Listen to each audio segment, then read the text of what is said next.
लोकसभेच्या निवडणुकीच्या निमित्तानं मी महाराष्ट्राच्या कानाकोपऱ्यामध्ये सध्या हिंडतोय.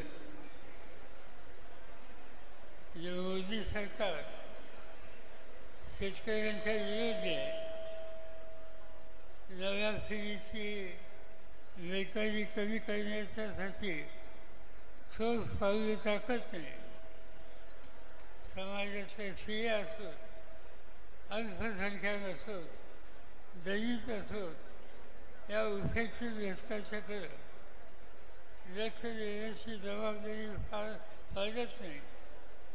त्या मोदी सरकार आणि मोदींचा पक्ष हे महाराष्ट्राच्या समाजकारणातनं बाजूला कसा करता येईल यासाठी हे माझे दौरे आहेत. मी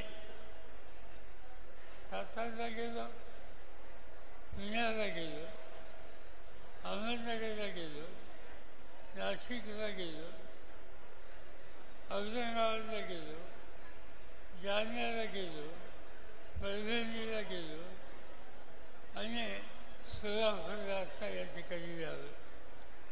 या सगळ्या जिल्ह्यामध्ये लोकांची मनस्थिती दिसते आणि ती मनस्थिती भाजपच्या हातातून सत्ता घ्यायची.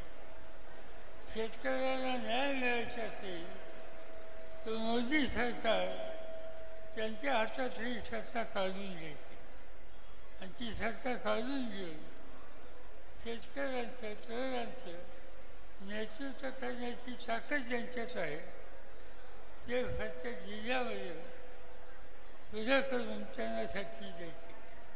आणि त्याच हेतूनं आम्ही लोकांनी हा निकाल घेतला की माझा मतदारसंघामध्ये धैर्यशील मोहिते पाटील यांची निवड करून एका तरुण माणसाला संधी त्या ठिकाणी दिली.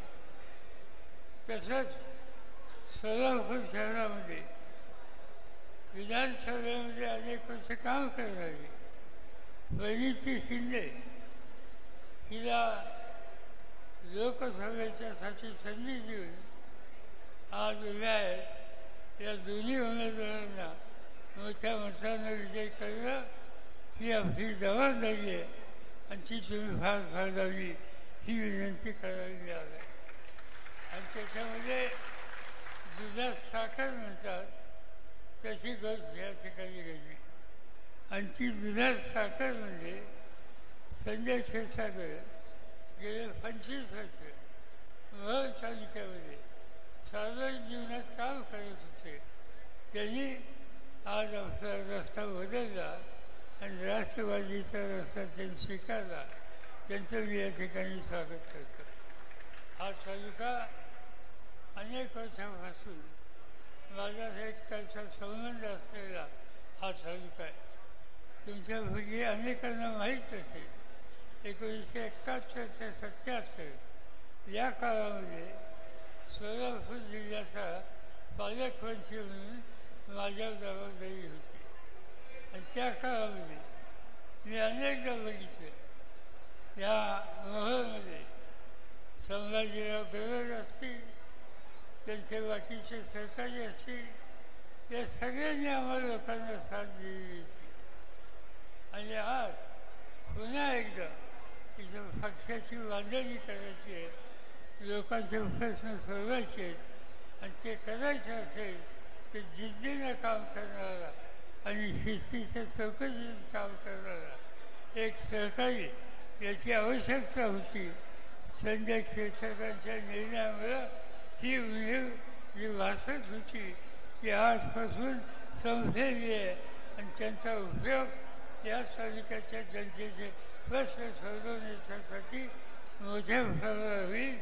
मी एवढं सांगतो, पक्षाचा अध्यक्ष म्हणून काम करणाऱ्या माणसाला आम्ही लोक शक्ती देतो, ताकद देतो, प्रोत्साहित करतो आणि तीच भूमिका घेऊन आज संजय क्षीरसागर हक्काने आमच्याकडे या आणि काम तुमचं होईल त्याची काळजी करून घ्या आणि जनतेशी प्रामाणिक राहा एवढं त्या ठिकाणी सांगतो. सगळ्यांच्या वतीनं त्यांचं स्वागत या ठिकाणी राष्ट्रवादी काँग्रेस पक्षामध्ये हे या ठिकाणी मी घेतो. आमचे जिल्ह्याचे अध्यक्ष बलराम काका यांना विनंती करतो की संजय क्षीरसागर यांचं तुम्ही या ठिकाणी स्वागत करावं हे सांगून आपली रजा घेतो.